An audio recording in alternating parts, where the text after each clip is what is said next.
Albany, New York, 1834. Rosanna Northup was a free black woman. She could read, write, and play the violin better than most, and she carried freedom papers in the pocket of her coat. That evening, she walked into a theater with her husband.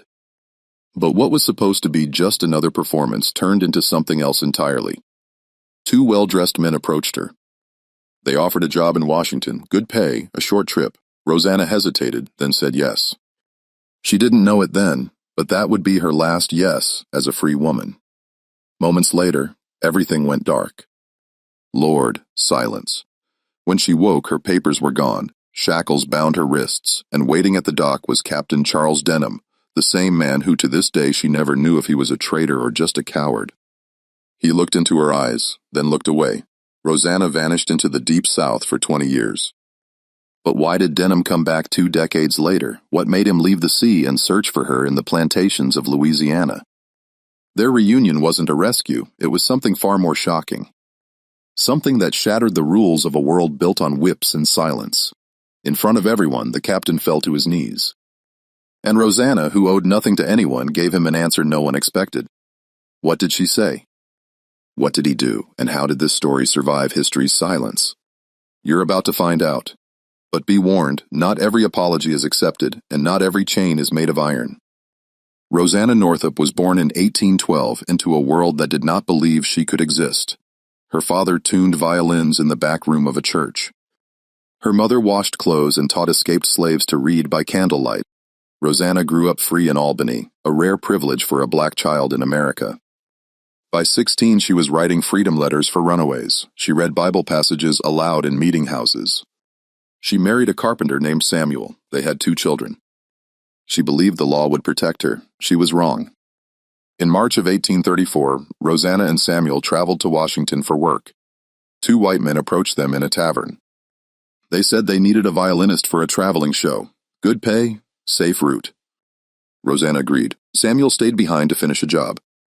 That night, the men bought her dinner. The wine tasted bitter. She remembers the room spinning. She remembers hands on her arms.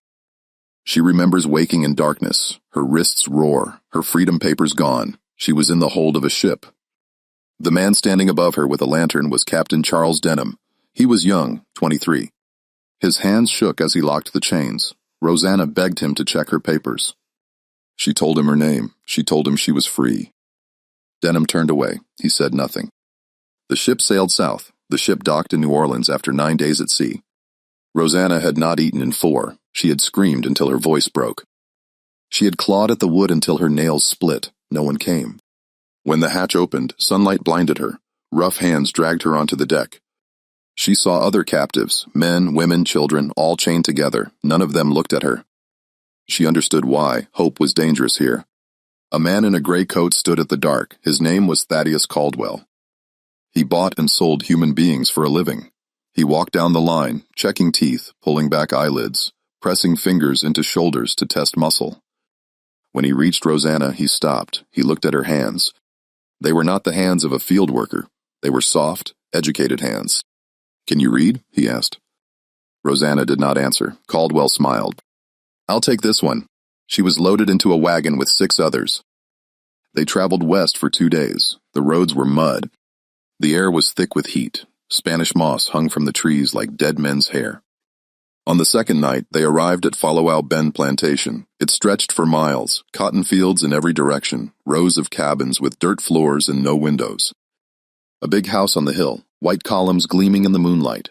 This was Louisiana. This was where Rosanna Northup would disappear. The overseer's name was Garrett Hobbs. He was a short man with a red face and a whip coiled on his belt. He met them at the gate. He did not speak. He pointed. The men went to one cabin, the women to another. Rosanna was shoved inside. There were 12 women already there. They slept on wooden planks. No blankets, no privacy, a bucket in the corner for waste. The smell was unbearable. One woman looked up when Rosanna entered. Her name was Denina. She had been at Fallabend for 7 years. She had scars across her back in a crisscross pattern. She did not smile. She did not welcome Rosanna. She just said, "Don't tell them you can read. Don't tell them your real name. Don't tell them anything." Rosanna learned fast. At Faux Bend, the day started before sunrise. A bell rang. You had 30 seconds to be outside. If you were late, Hobbs used the whip.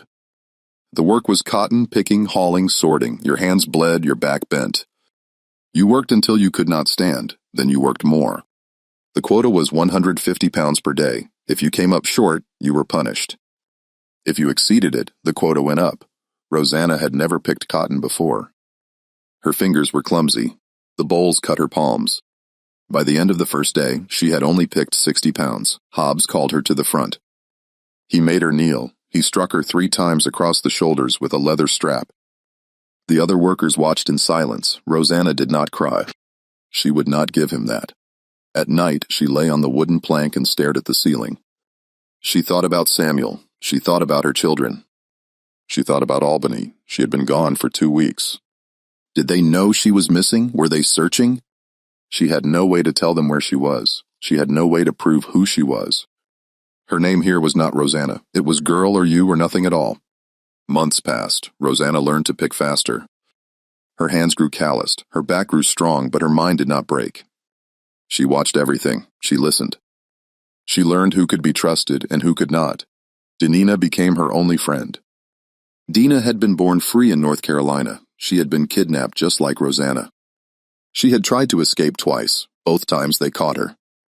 Both times she was whipped in front of everyone. The second time they sold her 2 sons. Denina never spoke their names again. One night, Dina whispered to Rosanna in the dark. "You still think about running every day," Rosanna said. "Don't.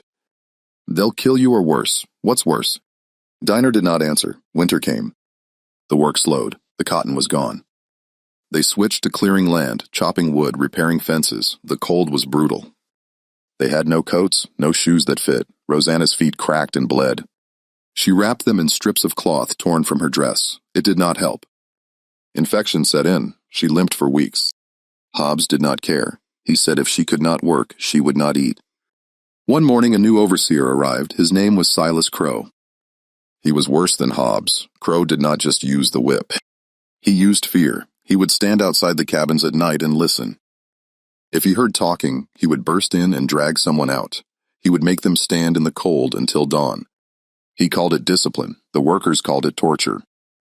Rosanna hated him, but she kept her head down. She worked. She survived. She wrote nothing. She said nothing.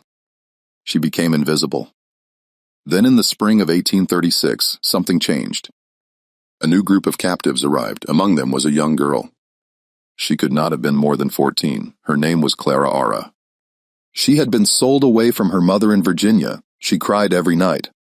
She could not pick cotton fast enough. Crow noticed. He made an example of her. He tied her to a post in the middle of the yard and whipped her until she passed out. Rosanna watched. She wanted to scream. She wanted to run at him. She did nothing. That night, Clara Ara did not return to the cabin. Rosanna asked Denina where she was. Denina shook her head. "She's gone." "Gone where? Just gone." Rosanna understood. Clara had died or been sold or worse. And no one would ever know. No one would ever ask. She was erased. It was then that Rosanna decided she would not be erased. She would find a way to leave a mark, to prove she existed, to tell her story. She began to write again. Not on paper. There was none. She wrote on scraps of cloth, on wood chips, on the dirt floor with a stick. She wrote her name, her children's names, the date she was taken, the name of the ship, the name of the captain, Charles Denham. She hid the scraps under the floorboards. She told no one. Years passed. 5-10-15. Rosanna's children grew up without her. Her husband remarried. She did not know this. She had no letters, no news. She existed in a void. But she kept writing. She kept remembering. She kept hoping. In 1850, a new law passed, the Fugitive Slave Act. It made escape even harder. It made freedom even more dangerous. Rosanna heard whispers of it from new arrivals. She did not understand all the details, but she understood enough. The world was closing in. By 1854, Rosanna was 42 years old. She had been enslaved for 20 years. Her hair had gone gray. Her hands were gnarled. Her back was a map of scars. She no longer looked like the woman who had boarded that ship in 1834, but inside she had not changed. She still remembered who she was. One evening in late summer, a stranger arrived at Fallow Bend. He was a white man. Tall, thin, wearing a sailor's coat. He asked to speak with the owner, a man named Edwin Fallowbend. They met in the big house. The workers were not told why. The next morning, Rosanna was called to the house. She had never been inside before. She climbed the steps slowly. Her heart pounded. Had she done something wrong? Was she being sold? She entered through the back door. Edwin Fallowbend stood in the parlor. Next to him was the stranger. The stranger looked at Rosanna. His face went pale. He took a step back. "Is it you?" he whispered. Rosanna stared at him. She did not recognize him at first. He was older, thinner. His hair was stray with gray, but his eyes, she knew those eyes. It was Captain Charles Denham. He had returned. Charles Denham stood in the parlor of Fallowbend Plantation and could not breathe. The woman in front of him was a ghost. Her face was thinner. Her eyes were sunken. Her hands were twisted from decades of labor, but he knew her. He had known her the moment she walked through the door. This was Rosanna Northup. The woman he had locked in chains 20 years ago. The woman whose voice still woke him at night. Edwin Fallowbend looked between them. "You know this one." Denham opened his mouth. Nothing came out. He had rehearsed this moment 1,000 times on the journey here. He had imagined what he would say, how he would explain, how he would beg forgiveness. But now, standing in front of her, all his words turned to ash. Rosanna did not move. She stared at him with no expression. Her face was a mask. She had learned long ago not to show emotion in front of white men. Emotion was weakness. Weakness was punished. Fallowbend crossed his arms. "Well, speak up, Denham. You came all this way." Said, "You had information about one of my workers. Is this her or not?" Denham forced himself to nod. "Yes, this is her, and she's free. She was born free. She was kidnapped in 1834. His voice cracked. I was the one who transported her." Fallowbend's expression did not change. He was a businessman. He had heard stories like this before. Disputed ownership, forged papers, northern abolitionists making trouble. It was all the same to him. You have proof. Denham reached into his coat. His hands shook. He pulled out a folded piece of paper. It was yellowed with age, stained with water and sweat. He had carried it for 2 decades. It was a copy of Rosanna's freedom papers. He had stolen it from the men who drugged her. He had kept it hidden. He did not know why. Guilt, perhaps, or cowardice, or the faint hope that one day he might find her again. He handed it to Fallowbend. This is her documentation. Rosanna Northup, born free in Albany, New York, 1812, daughter of Marcus and Eliza Northup, married to Samuel Northup in 1830. She was taken illegally. Everything that happened after that was a crime. Fallowbend unfolded the paper. He read it slowly. His jaw tightened. He looked at Rosanna. "Is this true?" Rosanna did not answer. She had learned not to speak unless spoken to directly, and even then, words were dangerous. "Answer me, Phobo," Ben said. "Yes," Rosanna said. Her voice was quiet, steady. "It's true." Fallowbend turned to Denham. "And you brought this to me. Why?" "Out of the goodness of your heart. Because I was wrong," Denham said. "Because I did something I can never undo. Because she deserves to go home." Fallon laughed. It was a cold sound. "She's been here 20 years. She's mine. I paid for her. I have a bill of sale." "The bill of sale is fraudulent." Denham said she was never legally a slave. "You were sold stolen property. That's not my problem." "It is your problem. If this reaches a court, you'll lose. And you'll lose every other questionable acquisition you've made. I know how this works." "I've seen it happen." Fallowbend's face darkened. He stepped closer to Denham. "Are you threatening me?" "I'm offering you a way out. Release her. Let her go home. I'll make sure no one asks questions about where she came from or how long she was here. No lawsuits, no scandal, no trouble. And if I refuse, then I'll bring every abolitionist lawyer in the North down on this place. They'll tear through your records. They'll interview every worker you've ever bought. They'll make an example of you." The room went silent. Rosanna watched them both. She did not understand everything they were saying, but she understood enough.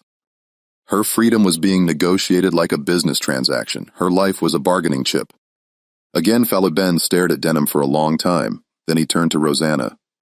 "Get out. Wait outside." Rosanna hesitated. She looked at Denham. He met her eyes. For the first time, she saw something in his face. Shame, raw and unfiltered. He looked like a man who had not slept in years. She turned and walked out. She stood on the porch. The sun was high.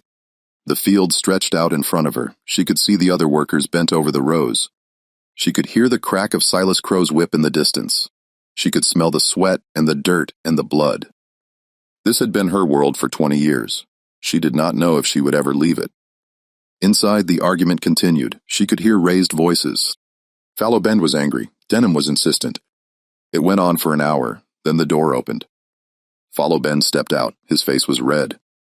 He looked at Rosanna like she was a problem he wanted to eliminate. "You're free to go," he said. "Pack your things. You leave tonight." Rosanna's knees almost gave out. She gripped the porch railing. "What? You heard me? Denham's taking you back north. You're no longer my concern." He turned and walked back inside. The door slammed shut. Denham stepped out. He looked exhausted. He did not smile. He did not celebrate. He just nodded at her. "It's done." Rosanna stared at him. 20 years of rage and grief and loss swirled inside her. She wanted to scream. She wanted to hit him. She wanted to ask him, "Why? Why did you do this to me? Why did you wait so long? Why didn't you speak up when it mattered?" But she said nothing. She turned and walked toward the cabins. Dina was sitting outside when Rosanna approached. She looked up. "What happened? I'm leaving," Rosanna said. Dina's face went blank. "Leaving where?" "North." "Home. I'm free." Dina stood up slowly. She looked at Rosanna like she was a stranger. "Free?" she repeated. The word sounded foreign in her mouth. "Yes." "How?" "A man came. He had my papers. He proved I was taken illegally." Dina laughed. It was a bitter sound. "And what about the rest of us? We were all taken illegally." "Where's our man with papers?" Rosanna had no answer. She looked around the cabin at the women she had lived with for 2 decades. At Diner, who had kept her sane. At the empty spaces where others used to sleep, Clara, Era, Judith, May, all gone, all forgotten. "I'm sorry," Rosanna said. "Don't be," Dina said. "Just go and don't look back." Rosanna packed her things. She had almost nothing. A spare dress, a scrap of cloth, the small pieces of wood she had written on. She wrapped them carefully and tucked them into her pocket. These were her proof, her testimony, her refusal to be erased. That evening, Denham returned with a horse and cart. Rosanna climbed in. The other workers watched from the fields. Some looked hopeful. Some looked angry. Most looked empty. Rosanna met Dina's eyes one last time. Dina nodded. Then she turned away. The cart rolled forward. Fallow Bend Plantation disappeared behind them. They traveled in silence for the first hour. Denham sat stiff in the driver's seat. Rosanna sat in the back. She watched the landscape change. Swamps gave way to forests. Forests gave way to hills. She had not seen this much of the world in 20 years. Finally, Denham spoke. "I need to say something." Rosanna said nothing. "I need you to know I didn't understand what I was doing. I was young. I was stupid. I thought." He stopped. He gripped the reins tighter. "I thought you were just another runaway. I thought the men who hired me were legitimate. I didn't ask questions. I didn't want to know." Rosanna still said nothing. "But I knew," Denham continued. His voice shook. "Deep down, I knew something was wrong. I saw your face when you begged me to check your papers. I saw the fear in your eyes and I turned away. I told myself it wasn't my responsibility. I told myself I was just doing my job. I told myself a lot of things." He pulled the card to a stop. He turned to look at her. His eyes were red. "I'm sorry, I know that doesn't fix anything. I know it doesn't give you back those 20 years, but I need you to know I'm sorry." Rosanna looked at him. She had imagined this moment so many times. She had imagined rage. She had imagined curses. She had imagined spitting in his face. But now that it was here, she felt none of those things. She just felt tired. "Why now?" she asked. "Why did you come back now?" Denham looked away. "I saw your name in the newspaper. There was a story about a man up north, Solomon Northup. He'd been kidnapped just like you, taken in Washington, sold in Louisiana. He was freed after 12 years. He wrote a book about it. When I read it, I thought maybe it wasn't just him. Maybe there were others. So I started looking. I went back through old records, old manifests. I found your name. I found out where you'd been sold. And his voice broke. I couldn't live with it anymore. I had to find you. I had to try." Rosanna closed her eyes. Solomon Northup. She had heard that name before. Whispers among new arrivals. A man who had escaped. A man who had told his story. She had never dared to hope she might do the same. "What happens now?" she asked. "I take you home," Denham said, "back to Albany." "Back to your family." "My family," Rosanna repeated. "Do they even remember me?" "I don't know, but we'll find out." They continued north. Days passed. They stopped in small towns. Denham paid for rooms at Ions. He made sure Rosanna had food. He did not ask her to thank him. He did not ask her to forgive him. He just kept moving forward. At night, Rosanna lay awake and thought about what waited for her. Samuel, her children. They would be grown now, 20 years older. Would they recognize her? Would they even want her back? She had been gone so long. They had built lives without her. Maybe it would be easier for everyone if she just disappeared. But no, she had survived too much to disappear now. They reached Albany in early October. The leaves were turning. The air was crisp. Rosanna stood on the street where she had grown up. It looked the same and completely different. The church was still there. The houses were still there, but the people were strangers. Denham asked around. He found Samuel's address. He was still in Albany, still alive. Denham offered to go with her. Rosanna said no. This was something she had to do alone. She walked to the house. It was small, wooden, a garden in front. She stood at the door for a long time. Then she knocked. A woman answered. She was young, maybe 30. She looked at Rosanna with confusion. "Can I help you?" "Is Samuel Northup here?" Rosanna asked. The woman's face changed. "Who's asking?" "Rosanna, I was his wife." The woman's hand flew to her mouth. She turned and called into the house. "Samuel, Samuel, come here." A man appeared. He was older, gray hair, lines around his eyes. He looked at Rosanna. His face went white. "Rosanna," he whispered. "Yes," she said. He stepped forward. He reached out like he was afraid she would vanish. His hand touched her face. Tears streamed down his cheeks. "They said you were dead.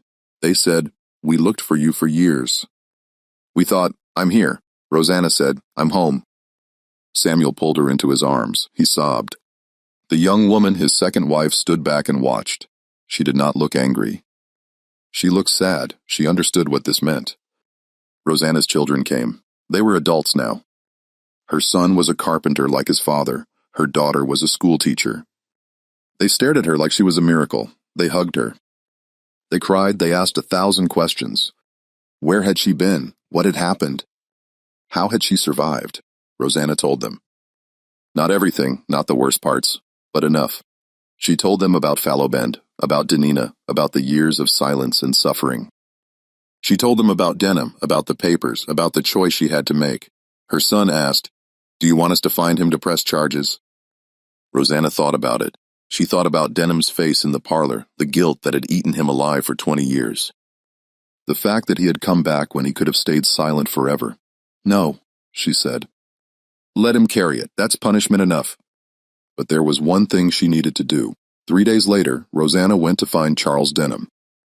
He was staying at a small boarding house near the harbor. When she knocked on his door, he looked terrified, like he thought she had come to destroy him. "Can I come in?" she asked. He stepped aside. They sat across from each other. The room was sparse, a bed, a chair, a small table. Denham looked like he had not slept since they arrived. "I wanted to thank you," Rosanna said. Denham shook his head. "Don't. Please don't. I'm not thanking you for what you did 20 years ago. I'm thanking you for coming back, for not staying silent. You didn't have to do that." "I had to," Denham said. "I couldn't." His voice broke. "I see your face every night." "I hear your voice. I've been in prison for 20 years too." "Just a different kind." Rosanna looked at him. She saw the weight he carried, the shame, the regret. It had destroyed him. He was a hollow man, a ghost. "I forgive you," she said. Denham's head snapped up. "What? I forgive you. Not because you deserve it, but because I need to. I need to let go of what happened. I need to live the life I have left without that weight." She leaned forward. "But you need to understand something. Forgiveness doesn't mean I forget. It doesn't mean what you did was okay. It just means I'm not going to let it own me anymore." Denham covered his face with his hands. He wept. Deep, shaking sobs. Rosanna sat and watched. She felt no satisfaction, no victory, just a quiet kind of peace. She stood to leave. At the door, she turned back. There are others, women and men, still enslaved, still suffering, still invisible. If you want redemption, really want it, then do something about them, not just me. She walked out. She never saw Charles Denham again. Rosanna Northup sat at the kitchen table in her son's house and stared at the blank sheet of paper in front of her. It was November 1854. She had been home for 6 weeks. She had reunited with her family. She had walked the streets of Albany as a free woman. She had slept in a real bed. She had eaten meals without fear. But she had not rested. She could not rest because every night she dreamed of Fallow Bend. She dreamed of Dinina. She dreamed of Clara. She dreamed of all the women still trapped in that hell. Her daughter Anne sat across from her. Anne was 24 now, a schoolteacher. She had her mother's eyes and her grandmother's determination. She had been asking Rosanna to write down her story since the day she returned. Rosanna had refused. The memories were too heavy, the words too painful.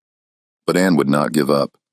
"Mama," Anne said softly, "people need to know. They need to hear what happened to you. They won't care."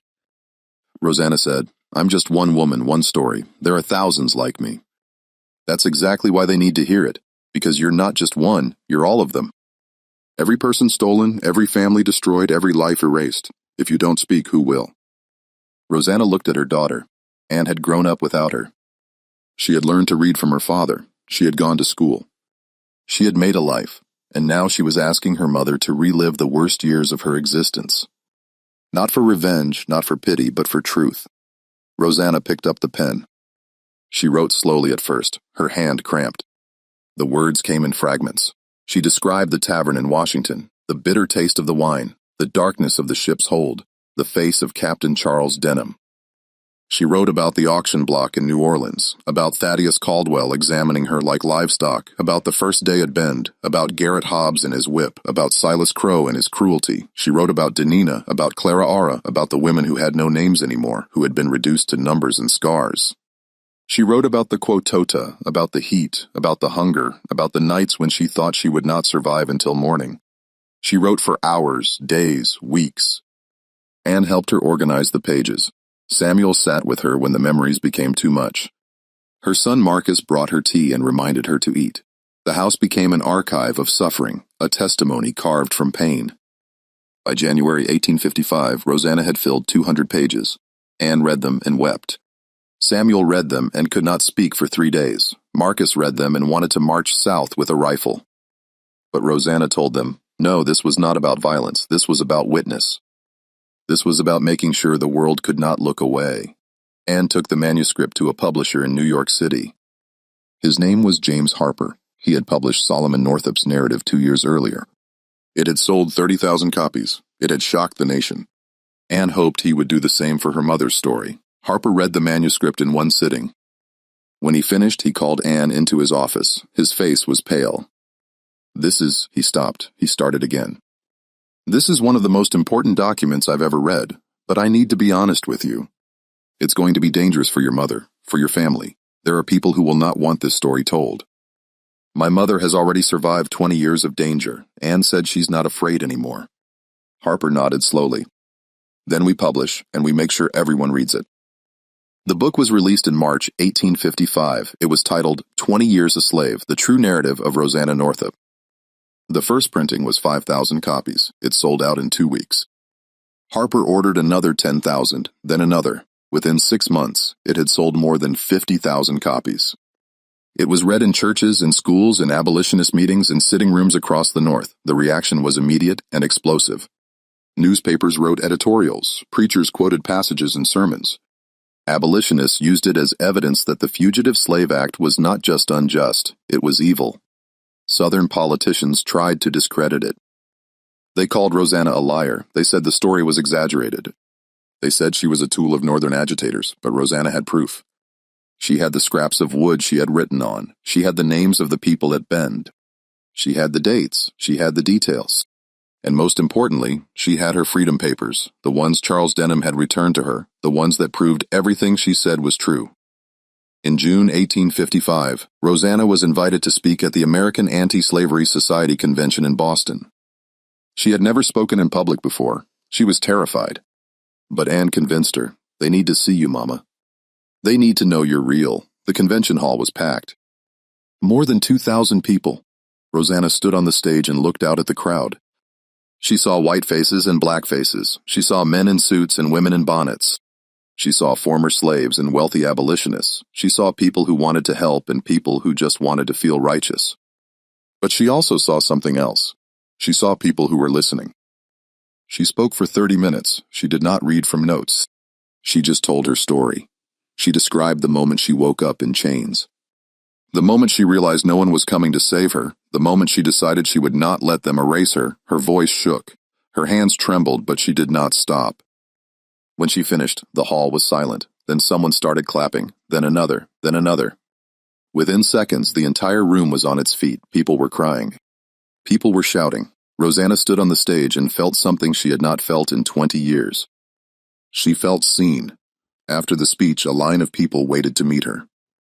They shook her hand. They thanked her. They told her she was brave, but one person stood at the back of the line and did not move.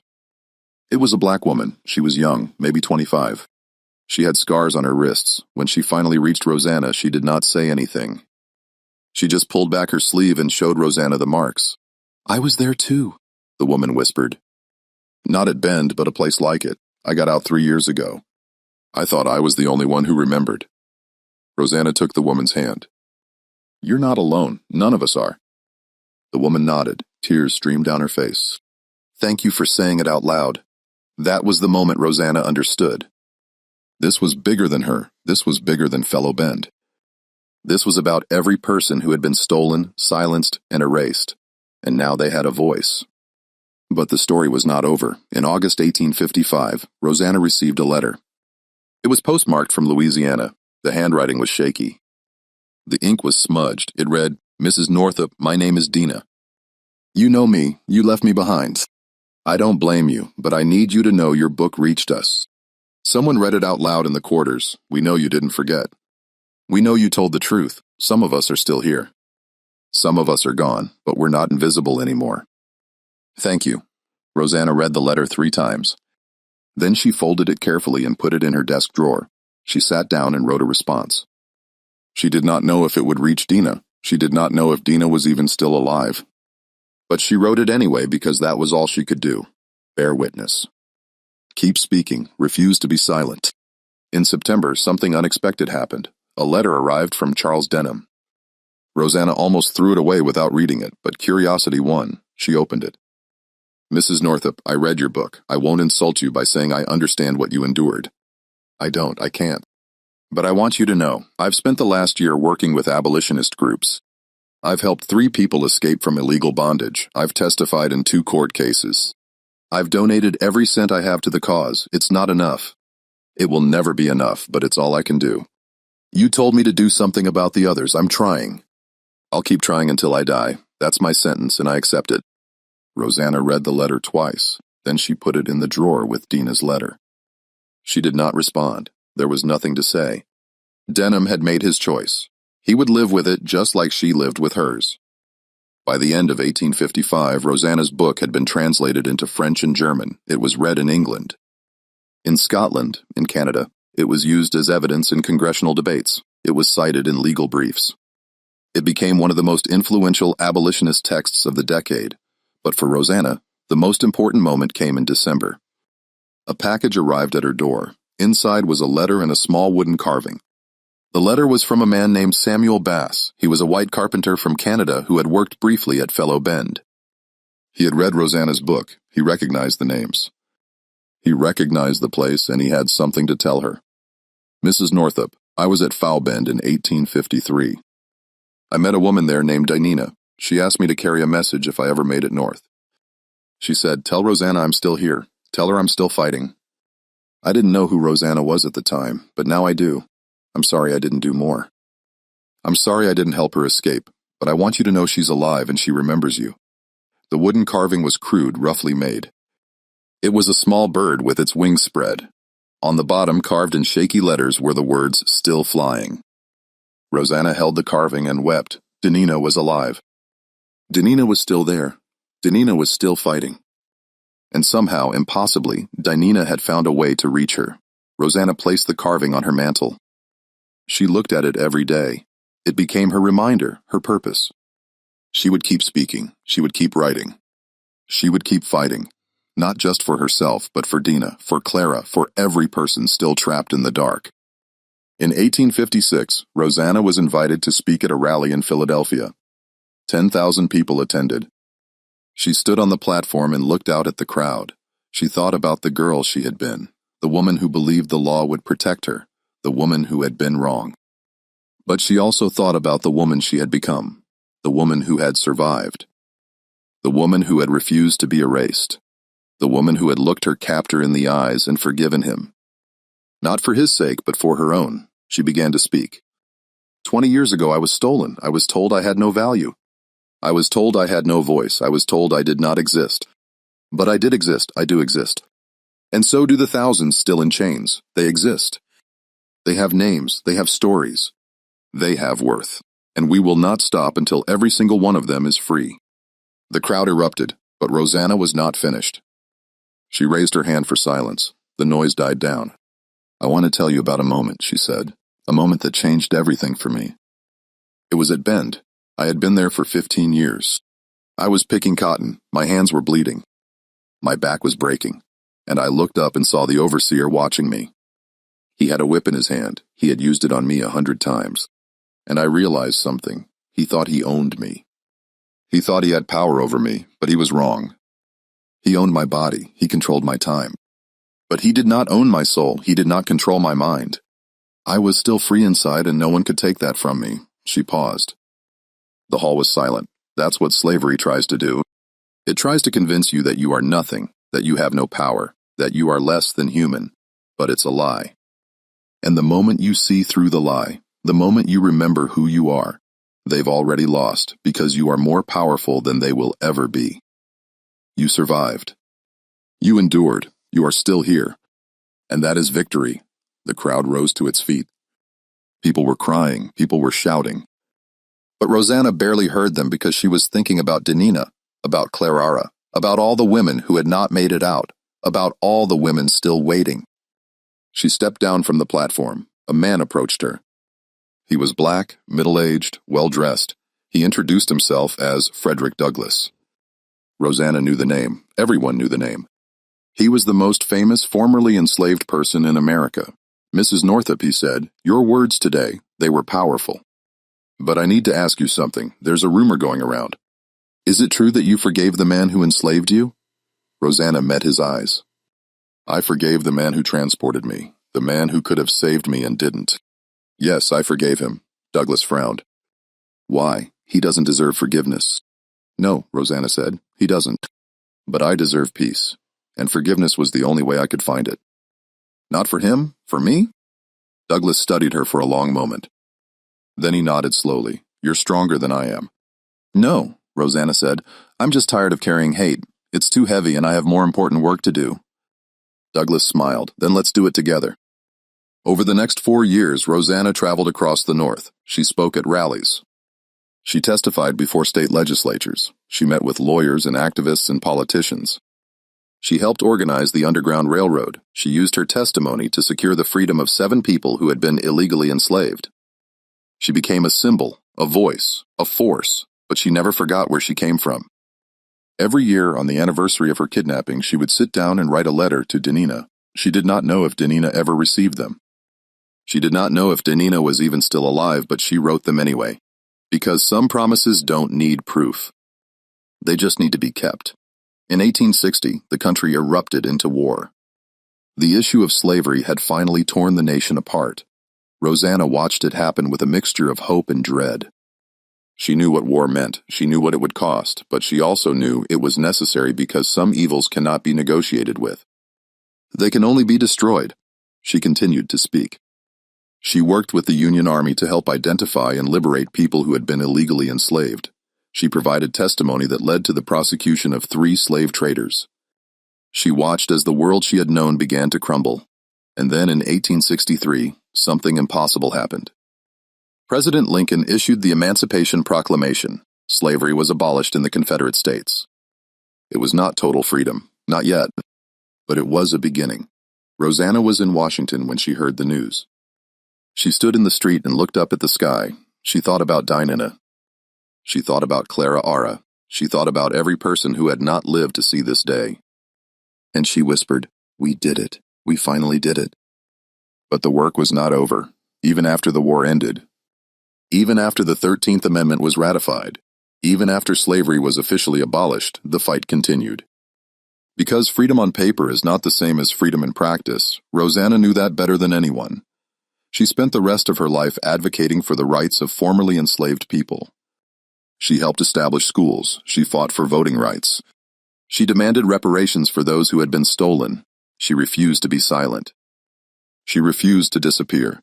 In 1875, at the age of 63, Rosanna received one final letter. It was from Louisiana. The handwriting was familiar. It was, "Dina, Rosanna, I'm free. The war freed me. I'm old now, sick, but I'm free. I wanted you to know I kept that wooden bird you left behind. I carried it with me every day. It reminded me that someone remembered, that someone cared. You saved me, Rosanna. Not by getting me out, but by refusing to let them erase us. Thank you. I'll see you on the other side." Rosanna folded the letter carefully. She placed it in the drawer with all the others. Then she sat down at her desk and began to write one final chapter for her book. A chapter about what came after, about what it meant to be free, about what it cost and what it was worth. She wrote, "Freedom is not a gift. It is not something that can be given or taken away. It is something that exists inside you. Something that survives even when everything else is stripped away. I learned that in the darkness of Bend. I learned that in the silence of the Senzala. I learned that in the eyes of the women who did not make it out. Freedom is the refusal to be erased. It is the choice to survive. It is the decision to speak even when the world demands your silence. That is what I am. That is what we all are, and no one can take that from us ever." Rosanna Northup died in 1889 at the age of 77. Her book remained in print. Her speeches were archived. Her testimony was preserved. She had lived to see slavery abolished. She had lived to see her children grow old. She had lived to see Dina die free, but more than that, she had lived to see herself. Not as a slave, not as a victim, but as a woman who had endured the unendurable and come out the other side with her soul intact. At her funeral, her daughter Anne read from her mother's final chapter. The church was packed. Black faces and white faces, young and old, people who had known her and people who had only read her words. When Anne finished reading, she looked out at the crowd. "My mother wanted me to tell you something." Anne said, "She wanted you to know that her story was not special, it was not unique. There were thousands like her, thousands who were stolen, thousands who were silenced, thousands who did not make it home. She wrote her book for them, she spoke for them, she fought for them, and she wanted you to promise that you would never forget them." The church was silent. Then someone in the back stood. Then another, then another. Within moments, the entire congregation was on its feet. They did not applaud. They did not shout. They just stood in silence, in witness, in memory, because that was what Rosanna Northup had taught them. That the greatest act of resistance is to remember, to speak, to refuse to let the world erase what happened, to look at the worst evil humanity can produce and say, "I survived. I exist, I matter." And that truth, that simple, powerful, unbreakable truth, is what echoes still. Rosanna Northup was stolen. She was enslaved. She was tortured and silenced and nearly destroyed. But she was never erased. She stood in front of her captor and said, "I forgive you because I am more free than you will ever be." And she was right.